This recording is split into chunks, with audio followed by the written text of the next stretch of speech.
నమస్తే. Welcome to our channel. ప్రస్తుతం మనతో పాటు మన స్టూడియోలో సీనియర్ జర్నలిస్ట్ కిరణ్ పోల్దాస్ గారు ఉన్నారు. Hello sir. హాయ్ అండి. నమస్తే. సో సార్, నిన్న సంక్రాంతి సక్సెస్ మీట్‌లో ఎస్ఎస్ తమన్ గారు మాట్లాడిన మాటలకి చిరంజీవి గారు రెస్పాండ్ అయ్యి ట్వీట్ చేశారు. సో ఇప్పుడు అవును. అదే వైరల్‌గా మారింది. అవును. అంత like the way he tweeted is really ఎవ్రీవన్‌ని ఆలోచింపజేస్తుంది అని చెప్పుకోవచ్చు. At the same time Chiranjeevi గారు కూడా అదే అంటూ ఉన్నారు. సో దాని గురించి మనం డిస్కస్ చేద్దాం. అంటే తమన్ గారు ఎప్పుడు లేని విధంగా ఈ రకంగా తమన్ గారు ఎప్పుడు సరదాగా మాట్లాడడమే తప్ప తమన్ గారు ఈ రకంగా ఇంత భావోద్వేగానికి గురయ్యి మాట్లాడడం ఎక్కడా లేదు. ఎందుకంటే అక్కడ మనకు అర్థమవుతోంది ఏంటంటే తమను ఎంతో తన శక్తి మేరకు మ్యూజిక్ ఇచ్చాడు. బీజీఎం అయితే చాలా బాగుంది గేమ్ చేంజర్కి. ఎటొచ్చి పాటలు సెలక్షన్ ఎవరి మీద ఆధారపడి ఉంటుందంటే డైరెక్టర్ మీద ఆధారపడి ఉంటుంది. రెహమాన్ తరహా సంగీతాన్ని ఇష్టపడే శంకర్కు సో ఆ తరహా కావాలి, నాకు ఇలా కావాలి, అలా కావాలని పాటలు ఆయనే చేయించుకుని ఉంటాడు. తమను కూడా చాలా కష్టపడి చేశాం కదా, ఇది పాన్ ఇండియా సినిమా కదా. ఇప్పుడు తమన్ చేసిన సినిమాల్లో ఢాకు మహారాజ్ సినిమానేమో పాన్ ఇండియా కాదు, గేమ్ చేంజర్ పాన్ ఇండియా. తమకు కూడా ముఖ్యమైన సినిమా అనేది పాన్ ఇండియా లెవెల్లో తనకు పేరు వస్తుంది కదా ఈ సినిమా హిట్ అయితే. సో కాబట్టి ఈ సినిమాని కావాలని చంపేశారు. మనం మొదటి నుంచి ఏమైతే చెబుతూ ఉన్నామో అవే అంశాలు అతన్ని కలచివేశాయి. వాళ్ళ చిరంజీవి గారి ట్వీట్ కూడా చాలా బరువుగా ఉంది. చాలా ఆర్ద్రతతో కూడిన ట్వీట్ చేశారు చిరంజీవి గారు కూడా.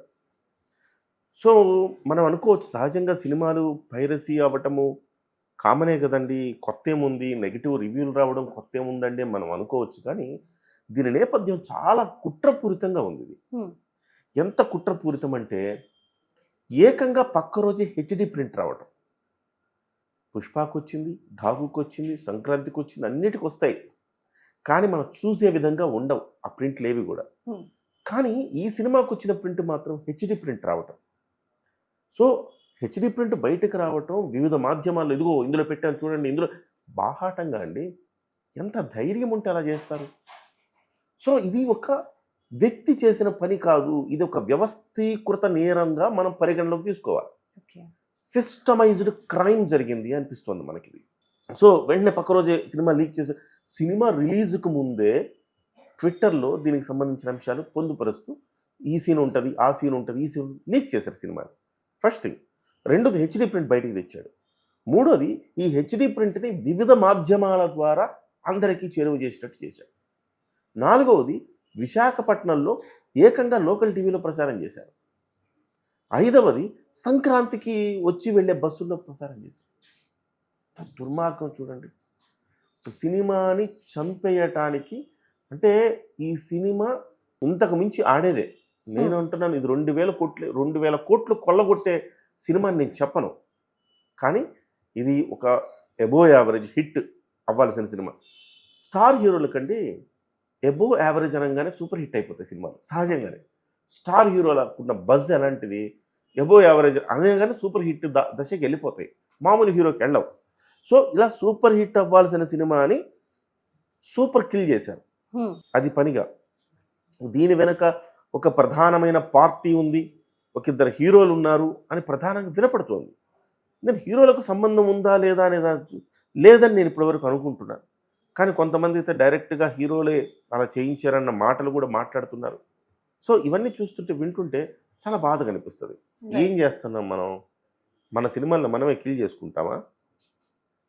అంటే మనము ఉన్న ఫీల్డ్లోనే మనమే మన మన మన సినిమా అంటే ఏంటంటే మన తల్లి లాంటిది, అన్నం పెట్టేది కదా, దాన్ని మనమే కిల్ చేయడానికి ప్రయత్నం చేస్తే ఎట్లా?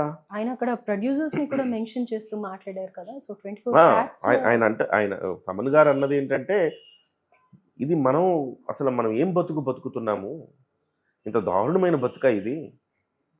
మీరు మ్యూజిక్ బాగాలేదంటే నేను దానికి మించిన మ్యూజిక్ని నేను ఈసారి మంచిగా చేస్తాను అనుకోవచ్చు. దర్శకత్వం బాగాలేదంటే ఎక్కడ ఫ్లాస్ ఉన్నాయో చూసుకొని దానికి మించి చేయొచ్చు. కానీ సినిమా ప్రొడ్యూసర్ పరిస్థితి ఏమిటి? మీరు ఇవాళ చంపేస్తున్నారుగా ప్రొడ్యూసర్ని ఒకసారి చంపేసిన తర్వాత రెండో సినిమా అతని నుంచి రాదుగా. రెండో మ్యూజిక్, రెండో పాట నా నుంచి రావచ్చు, ఇంకొక డైరెక్టర్ నుంచి రెండో సినిమా రావచ్చు, ఇంకొక యాక్టర్ నుంచి రెండో సినిమా రావచ్చు. కానీ ఆ ప్రొడ్యూసర్ పరిస్థితి ఏంటి? ఆ ప్రొడ్యూసర్ని చంపేసినట్టే కదా మీరు అంటూ తను భావోద్వేగానికి లోనయ్యాడు. ఆయన మాట్లాడుతూ భావోద్వేగానికి ఆ సభలో ఉన్న బాలకృష్ణ వీళ్ళందరూ కూడా వింటూ అలా నిశ్చేష్టులుగా చూస్తుండిపోయారు. నిజమే కదా, అతను మాట్లాడిన ప్రతి మాట అక్షర సత్యము అని చెప్పాలి మనం. హ్మ్. సో దానికి చిరంజీవి గారు కూడా బహుశా చిరంజీవి గారి హృదయానికి నేరుగా తాకినట్టు అనిపించింది అది. బికాజ్ మామూలుగా వ్యూవర్స్ కి కూడా ఇండియన్ ఐడీల్లో కానీ లేకపోతే ఇతర షోలో తమన్ గారిని చూసినప్పుడు ఆయన చాలా జోవియల్ గా లైవ్లీగా ఉండే ఆయన ఎమోషనల్ గా ఆల్ ఆఫ్ ది సడన్ మాట్లాడే వరకు సీరియస్లీ అందరూ ఆయన రెస్పాండ్ మాట్లాడే స్వరం కూడా గద్గద స్వరంతో మాట్లాడాడు. గొంతు అంటే మనకి ఆవేదన పూర్వకమైన గొంతు వచ్చేసింది. ట్రూ. అది కనపడిపోయింది దాంట్లో, చాలా స్పష్టంగా కనపడిపోయింది. ఇంతలా ఫీల్ అయ్యాడేంటి తమను? ఒక మ్యూజిక్ డైరెక్టర్ మాత్రమే కదా, మ్యూజిక్ డైరెక్టర్ మాత్రమే అతను. నోట్ చేసుకోండి పాయింట్. హీరో కాదు, దర్శకుడు కాదు, నిర్మాత కాదు, ఒక మ్యూజిక్ డైరెక్టర్ మాత్రమే. సో ఈ ముగ్గురు తర్వాతనే అతని పాత్ర. కానీ అలాంటి అతను ఇంతలా ఫీల్ అయ్యాడంటే, సో ఇది పలువురిని ఆకట్టుకుంది, పలువురిని స్పందింపజేసింది, వాళ్ళ హృదయానికి తాకింది. అలా తాకిన వాళ్ళలో చిరంజీవి గారు ఒకళ్ళు. చిరంజీవి గారికి వెంటనే, ఎందుకంటే ఆయన తనయుడి సినిమాకి అన్యాయం జరిగింది, ఈ సినిమాని చంపేయడానికి ఎంత కసిగా కుట్రపూరితంగా పనిచేశారని తెలిస్తే మనకు కూడా రక్తం మరుగుతుంది. ఏంట్రా ఇలాంటి పని చేస్తారు మీరు, అసలు మనుషులేనా అని అనిపిస్తుంది. సరే ఇక్కడ ఒక్కటి అడగచ్చా, అంటే రామ్ చరణ్ గారికి జరిగిందని రెస్పాండ్ అయ్యారంటారా, లేకపోతే చిరంజీవి గారు ఇంకేదైనా మూవీ ఉండి మూవీకి జరిగినా కానీ ఇలానే రెస్పాండ్ అయ్యి ఉండేవారంట? అయ్యో, చిరంజీవి గారి సినిమా బిడ్డ అండి. ఆయన ప్రతి మూవీకి ఆయన ఏమంటాడు, మీరు రాజకీయాల్లోకి రమ్మన్నా రాడు ఆయన, సినిమానే నా తల్లి, నా తల్లి బాగోగులు చూసుకోవటమే నా లక్ష్యం అని ఆయన. మీరు చిన్న సినిమా వాడు పిలిచినా కానీ ఆయన సినిమా ఫంక్షన్కి వెళ్తాడు, ప్రోత్సహిస్తాడు, భుజం తట్టి గో హెడ్ అంటున్నాడు. సార్ ఇంతకు ముందులాగా కాదు, అసలుకి పూర్తిగా మారిపోయిన పరిస్థితులు. ఆయన గబుక్కని ఎవరైనా ఫోన్ చేసి, సార్ నేను అప్కమింగ్ నా టీజర్ ఉంది కొంచెం మీరు లాంచ్ చేస్తుంటారు, వచ్చేమ్మా ఇంటికి వచ్చే అంటున్నారు. 4 మంచి మాటలు చెప్తున్నాడు. సో ఆయన ట్వీట్ చూస్తే మీకు అర్థమవుతుంది. చూడండి, డియర్ తమన్, నిన్న నువ్వు మాట్లాడిన మాటలు హృదయాల్ని తాకేలా ఉన్నాయి. ఎప్పుడు సరదాగా మాట్లాడుతూ ఉండే నీలో ఇంత ఆవేదన ఉండటం నాకు ఒకంత ఆశ్చర్యంగా కూడా అనిపించింది. కానీ నీ మనసు ఎంత కలత చెందితే నువ్వు ఇంతగా స్పందించావో అని అనిపించింది. విషయం సినిమా అయినా, క్రికెట్ అయినా, మరో సామాజిక సమస్య అయినా, సోషల్ మీడియా వాడుతున్న ప్రతి ఒక్కరూ తమ మాటల తాలూకు ప్రభావం ఆ వ్యక్తుల మీద ఎలా ఉంటుందని ఆలోచించాలి. ఎవరో అన్నట్టు మాటలు ఫ్రీనే, words can inspire and words can destroy. Choose what you wish to do. మనం పాజిటివ్గా ఉంటే ఆ ఎనర్జీ మన జీవితాలను కూడా అంతే పాజిటివ్గా ముందుకు నడిపిస్తుంది. Thoughtful words my dear, God bless you అని పెట్టాడు. సో చాలా చక్కగా ఆయన కూడా చాలా ఆర్ద్రతతో కామెంట్ చేశాడు. ఆయన చాలా మంచి మాట చెప్పాడు. చూడండి, మాటలు ఫ్రీ, మనం మాట్లాడడానికి ఏం ఖర్చు అవుతుంది, ఫ్రీనే. కానీ ఆ మాటల ద్వారా నువ్వు నలుగురిని ఇన్స్పైర్ చేసి ఒక ఐఏఎస్నో, ఒక ఐపీఎస్నో, ఒక గొప్ప సామాజికవేత్తనో, లేకపోతే ఇలా గొప్ప సైంటిస్ట్ను తయారు చేయగలుగుతావు నీ మాటలతో ద్వారా. అదే మాటల ద్వారా వాళ్ళని నాశనం కూడా చేయగలవు. ఏ మాట నువ్వు ఎంచుకోవాలనేది నీ చేతిలో ఉంటుంది అనేది ఆయన చెప్పాడు. దీనికి తమను కూడా అంతే చాలా హృదయంగా ఆయన కూడా స్పందించాడు. డియర్ అన్నయ్య, మీ మాటలు నాకు కర్మణ్యే వాధికారస్తే మా ఫలేషు కదాచన అన్న భగవద్గీత శ్లోకాన్ని గుర్తు చేశాయి. ఎంత కాదనుకున్నా మనుషులం కదా, ఒక్కోసారి ఆవేదన గుండె తలుపులు దాటి వచ్చేస్తూ ఉంటుంది. పేగు తెంచుకుని పుట్టిన బిడ్డని కళ్ళు తెరిచే లోపలే చిదివేస్తుంటే వచ్చిన బాధ అది. నన్ను అర్థం చేసుకుని స్పందించిన మీ మాటలు నాకు జీవితాంతం గుర్తుంటాయి అని చెప్పేసి ఆయన చెప్పారు. అంటే చూడండి ఎంత ఆవేదన ఇది. ప్రపంచం చూడకుండానే పసిబిడ్డని గొంతు నులిమి చంపేస్తే ఎలా ఉంటుందో అలా గేమ్ చేంజర్ను కూడా ప్రపంచం చూడకముందే చిదిమేశారు అన్న అర్థం అనమాట అది. సో ఇవాళ నిజంగా ఇండస్ట్రీలో వాళ్ళే నిజంగా ఎవరైనా కుట్రపూరితంగా చేస్తుంటే ఒక 2 హీరోల ఫ్యాన్స్ చేశారు అని చెప్తున్నారు. ఆ 2 హీరోల ఫ్యాన్స్ చేశారు, అందులో ఆ హీరోల ప్రమేయం ఉందా అంటే ఎవరో ఒక సీనియర్ జర్నలిస్ట్ ఒక ఆయన చెప్తున్నాడు 4 కోట్ల రూపాయలు వెచ్చించారు దీనికోసం అని చెప్పి. అంత డబ్బులు వెచ్చించడం అంటే నేను ముందు నుంచి చెప్తున్నా, మొదటి నుంచి నేను చెప్తున్నది ఇది ఒక వ్యక్తి ఒక యాదృచ్ఛికంగా చేసిన పని కాదు అని చెప్తున్నా. యాదృచ్ఛికంగా చేయలేదంటే అర్థం ఏంటి, వ్యవస్థీకృత నేరం ఇది, ఒక నెట్వర్క్ నడిచింది అని చెప్తున్నా. ఆ నెట్వర్క్ 4 కోట్ల రూపాయలు ఖర్చు పెట్టి ఇవన్నీ చేయించారు. సిటీ కేబుల్ ఎట్లా వేస్తాడండి వాడి సినిమా? భయం లేదా వాడికి కనీసం? అని మనల్ని పట్టుకుంటారు, చావ కొడతారని భయం లేదా? అలాగే బస్సుల్లో ఎట్లా ప్రసారం చేస్తారండి? గుండెలు తీసిన బంటుల్లాగా అంత దుర్మార్గంగా ఎట్లా వ్యవహరిస్తారండి? దేన్ని చూసుకొని, దేనికి ప్రలోభాలకు గురయ్యి, ఏ ప్రలోభాలకు గురయ్యి ఎవరి ప్రలోభాలకు గురై ఇవన్నీ ఛేదించాల్సిన అవసరం ఉంది పోలీసులకు. సో ఒక స్ట్రాంగ్ పర్సన్ అండ ఉంది కాబట్టి ఇవన్నీ మేనేజ్ చేయగలిగారు. నిజంగా సినిమా ఇండస్ట్రీలో పెద్దల పాత్ర ఉండి ఉంటే కనుక ప్రియాంక గారు వాళ్ళ బిడ్డల్ని వాళ్ళు చంపుకున్నంత నేరం అండి ఇది. ఎగ్జాక్ట్లీ. సో కాబట్టి ఇది చాలా సీరియస్గా పరిగణలోకి తీసుకోవాల్సిన అంశం. ఇవాళ చిరంజీవి గారు అంటే సరే వాళ్ళ తనయుడి సినిమా కాబట్టి ఆయనకు ఒకవేళ భావోద్వేగం అవ్వచ్చు. ఒక తమన్ లాంటి వ్యక్తికి ఇంత పైగా తమను ఒక సక్సెస్ని ఎంజాయ్ చేస్తున్నాడు. డాకు మహారాజ్ అనే సక్సెస్ని ఎంజాయ్ చేస్తూ ఉన్నాడు. ఆ సక్సెస్ మీట్లో ఈ రకమైన వ్యాఖ్యలు అతను చేయటాన్ని మనము అంటే ఎంత బాధ వేదన ఉంటే అతను ఆ సక్సెస్ను కూడా మర్చిపోయి ఇలా జరిగింది ఏంటంటే ఎక్కడో చాలా పెద్ద ఎత్తున కాన్స్పిరసీ జరిగింది. దాన్ని పోలీసులు ఛేదిస్తారని ఆశిద్దాం. అంటే ఇలాంటి మాటలు గతంలో ఎన్నోసార్లు ఎన్నో స్టేజ్ల మీద విన్నా కూడా ఇప్పుడు చిరంజీవి గారి ట్వీట్ కానీ దానికి తమన్ గారు రెస్పాండ్ అయ్యింది కానీ చాలా ప్రతి ఒక్కరిని కూడా the way of comparison of Thaman especially ఆ బేబీతో అని కానీ చిరంజీవి గారు పెట్టిన ఆ మాటల గురించి కానీ చాలా వైరల్గా వెళ్తూ ఉన్నాయి కాబట్టి దాని ఇంపాక్ట్ ఎక్కువ ఉంది. ఇక్కడైనా రియలైజ్ అవుతారు అని ఎక్స్పెక్ట్ నాకు ఒక లోటు ఉందండి ఈ క్రమంలో. అంటే నేను తప్పు పడుతున్నానని కాదు కానీ ఒక వివరణను ఇవ్వాలని నాకు అనిపిస్తోంది. వాళ్ళైనా కానీ నిర్మాత తమన్లో ఉన్న ఆవేదన మరి శంకర్లో లేదా? శంకర్ ఎందుకు స్పందించట్లేదు? పైగా ఒక నెగిటివ్ కామెంట్ చేస్తాడు. 5 గంటల సినిమా తీసా, ఆ సినిమాని సరిగ్గా ఎడిట్ చేయలేదు అంటే ఆయన ఆరోపణ అంతా కూడా దిల్ రాజు గారి మీద. దిల్ రాజు కూర్చొని ఎక్కువ సినిమా ఉంటే చూడరు సార్ మా దగ్గర, కాబట్టి 2 గంటల 40 నిమిషాలు కుదించండి అని చెప్పి కుదించుకునేలా చేశాను నేను అని ఆయన మాట్లాడిన దానికి కౌంటర్గా ఇవాళ శంకర్ గారు ఆ మాటలు మాట్లాడారేమో అని. అంటే డైరెక్టర్ రెస్పాన్సిబిలిటీ ఉంటుంది కదా, ఎక్కడ ఎడిట్ చేయాలి, ఏ సీన్ రావాలి ఏంటి అని. అయితే శంకర్ గారు కుదిరేసి ఉంటే 3.5 గంట సినిమా ఇచ్చేవాడు. అయితే అంత సినిమా అంటే ఇప్పటికే సెకండ్ హాఫ్ కొంత ల్యాగ్ అయినట్టు కనపడింది 1-2 చోట్ల. సో ఇంకో 10 నిమిషాలు కత్తిరేస్తే కూడా బాగానే ఉండేదేమో అనిపించింది. అయితే ఈయన మాట్లాడడం 5 గంటల సినిమా తీశాను నేను.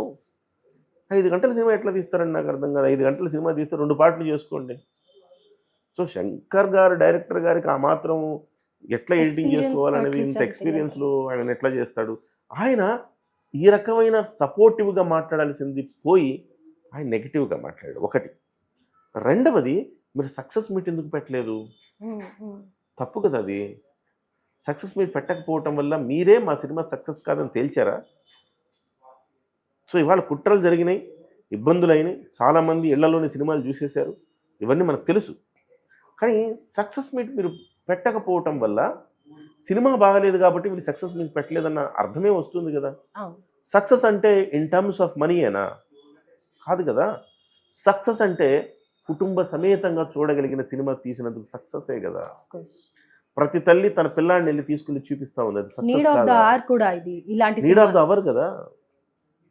సో దెబ్బలు పడతాయిరా మామ అంటూ ఇట్లాంటి వల్గర్ పాటలు వస్తున్న ఈ వేళలో కుటుంబ ఫీలింగ్స్ వస్తున్నాయి అని చెప్పి కుటుంబ ప్రేక్షకులు తల్లిదండ్రులు పిల్లలతో చూడలేని విధంగా వస్తున్న సినిమాల ఒకవైపు ఉంటే, మరోవైపు ఈ రకమైన మంచి సినిమా వచ్చినప్పుడు ఇది సక్సెస్ కాదా? మీరు ఎగ్జిబిట్ చేసేదాన్ని బట్టి ఉంటుంది మీ సక్సెస్ని మీరు ఇన్ టర్మ్స్ ఆఫ్ డబ్బుల గురించి చెప్పాలనుకుంటే సక్సెస్ కాకపోవచ్చు. అది ఇన్ టర్మ్స్ ఆఫ్ వాల్యూస్ గురించి మీరు చెప్పొచ్చుగా, ఎందుకు చెప్పలేకపోయారు? అది సక్సెస్ కాదా?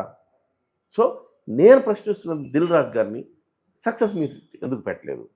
మీరు కూడా ఈ సినిమాని తలా ఒక రాయేసి సినిమాని కిల్ చేయడానికి అందరూ ప్రయత్నం చేస్తుంటే మీరు కాడుదిలేశారు. మీరు దాన్ని కాచుకోలేదు. సినిమా ముందు సరైన ప్రమోషన్స్ లేవు, సినిమా తర్వాత సరైన ప్రమోషన్స్ లేవు. చరణ్ గారిని ఒంటరి చేశారు అంటా నేనైతే. చరణ్ గారిని లిటరల్లీ మీరు ఒంటరి చేశారు. ఇవాళ చరణ్ గారికి తమను మద్దతుగా ఈ సినిమా మంచి సినిమా పోయింది అన్న బాధను వ్యక్తం చేసి తన మంచి మనసును చాటుకున్నాడేమో, తన ఎమోషన్ని తను చెప్పి ఒక చర్చకు మళ్ళీ తెరదీశాడేమో. కానీ లేకపోతే దిల్ రాజు గారు ఏంటి, సంక్రాంతికి వచ్చిన ప్రతి రూపాయి తనదే అన్న భావనతో ఒక చోట పోయినా ఒక చోట వచ్చింది కదా అనుకుంటున్నాడు. సంక్రాంతి మీరు సినిమాకి వెళ్దాం అనుకున్నారండి. సో వెళ్దాం అనుకున్నారు, మీరు 2 సినిమాలు చూద్దాం అనుకున్నారు సంక్రాంతికి. 2 సినిమాలు డాకు చూశారు, ఈ నెగిటివ్ పబ్లిసిటీ వల్ల డాకు చూశారు, తర్వాత సంక్రాంతికి వస్తున్నాం చూశారు. డాకు చూసినా డిస్ట్రిబ్యూటర్ ఆయనే, డబ్బులు ఆయనకే పోతున్నాయి. సంక్రాంతికి వస్తున్నాం చూసిన ప్రొడ్యూసర్ ఆయనకే పోతున్నాయి. సో మీరు చూడాలనుకున్న 2 సినిమాల డబ్బులు ఆయనకే పోయినాయిగా.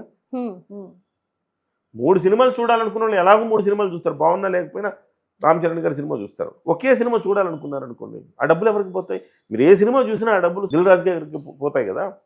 సో అందుకోసం ఆయన ఈ సంక్రాంతి నాదే కదా, దీనికి ఎందుకు నిన్నంత వర్రీ అవ్వడం అనుకున్నాడా? ఆయన నుంచి సరైన మద్దతు, సరైన ప్రతిఘటన లేదు, సరైన అప్రోచ్ లేదు. ఇది శంకర్ గారు, ఈ దిల్ రాజు గారు ఈ విషయంలో ఫెయిల్ అయ్యారని నేను అంటున్నా. అటు శంకర్ గారికి ఏముందండి, 60 ఏళ్ళు వచ్చేసినాయి, ఇంకో సినిమా తీసుకోకపోతే నష్టమేం లేదు ఆయనకి. ఆయన ప్రూవెన్. ఇప్పుడు సరే అవుట్డేటెడ్ అయిపోయాడని వదిలేసుకోవచ్చు సినిమాలు, ఆయన పెద్ద సమస్య కాదు.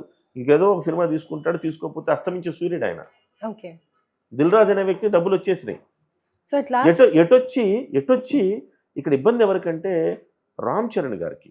ఎందుకంటే గ్లోబల్ స్టార్గా ఎదుగుతున్న ఒక ఉదయించే సూర్యుడు ఆయన, భగభగమండే సూర్యుడు వెళ్తున్నాడు. మరింత వేగవంతంగా, కాంతివంతంగా వెలిగేందుకు ముందుకు వెళ్తా ఉన్నాడు. ఆ సందర్భంలో మబ్బులు కమ్మేసినట్టుగా ఈ సినిమా ఆ రకమైన ప్రచారంతో మబ్బులు కమ్మినట్టుగా చేస్తే నష్టం చరణ్ గారికే ఎక్కువ. ఫ్యాన్స్ వేదన కూడా ఇది కదా. సో నేనంటాను, మిగతా అంతా విపక్షం అంతా చేసింది ఓకే, కుట్ర చేశారు, కసితో చంపేసే ప్రయత్నం చేశారు, బాగానే ఉంది, ఓకే, వాళ్ళ బుద్ధి వాళ్ళు చూపించుకున్నారు అనుకుంటే మీకేమైంది? స్వపక్షం నుంచి కూడా మీకు ఇదేనా, మీరు ఇదేనా చేసేది? ఇది ఆవేదన. కాబట్టి ఈ విషయంలో చిరంజీవి గారైనా రామ్ చరణ్ గారైనా మీరు కూడా ఈ విషయంలో కొంత జాగ్రత్తగా ఉండాల్సిన అవసరం ఉంది. ఆ సక్సెస్ మీటు ఎందుకు పెట్టలేదు, ఇంకొక డిఫరెంట్ యాంగిల్లో పెట్టుండొచ్చు. 4 IPS ఆఫీసర్లను పిలిచి ఉండొచ్చు అండి, 4 IAS ఆఫీసర్లను పిలిచి ఉండొచ్చు. ఎలా ఉంది సినిమా? ఒక IAS ఆఫీసర్, ఎంత గట్స్ ఉన్న IAS ఆఫీసర్ ఎట్లా వర్క్ చేశాడు, ఈ సినిమా ఏం మెసేజ్ ఇచ్చింది పిల్లలకి? నేను కూడా IAS ఆఫీసర్ అయితే పెద్ద అయితే, నేను IPS ఆఫీసర్ అయితే పెద్ద అయితే అనుకునేలాగా ఒక ఇన్స్పిరేషన్గా ఉందిగా సినిమా. అలా ఉన్నప్పుడు 4 IAS 4 IPSలతో మాట్లాడిస్తే మీకు వేరే బజ్ వస్తుంది కదా సినిమాకి. సార్ అసలు ఫస్ట్ ప్రమోషన్స్ లోనే ఈ విధంగా ఉంటుంది అని కొంచెం క్లూ ఇచ్చినా కానీ అది వేరే రకంగా ఉండేదేమో సార్. ఇప్పుడు చిరంజీవి గారు ప్రతి సినిమా ఫంక్షన్కి ప్రతి సామాజిక కార్యక్రమానికి వెళ్తున్నారు. IAS ఆఫీసరు పిలుస్తారు, సార్ ఇది సామాజిక కార్యక్రమం ఉంది, మీరు రావాలి సార్. వస్తాను, వై నాట్ అని వెళ్ళిపోతారు. పోలీసులు పిలుస్తారు, సార్ డ్రగ్స్ మీద మీరు మాట్లాడాలి సార్, వై నాట్ అని వెళ్ళిపోతారు. సార్ మీరు యువత గురించి మీరు సందేశం, why not. Sir traffic rules మీద సందేశం, వై నాట్ అని వెళ్ళిపోతారు. ఆయన వై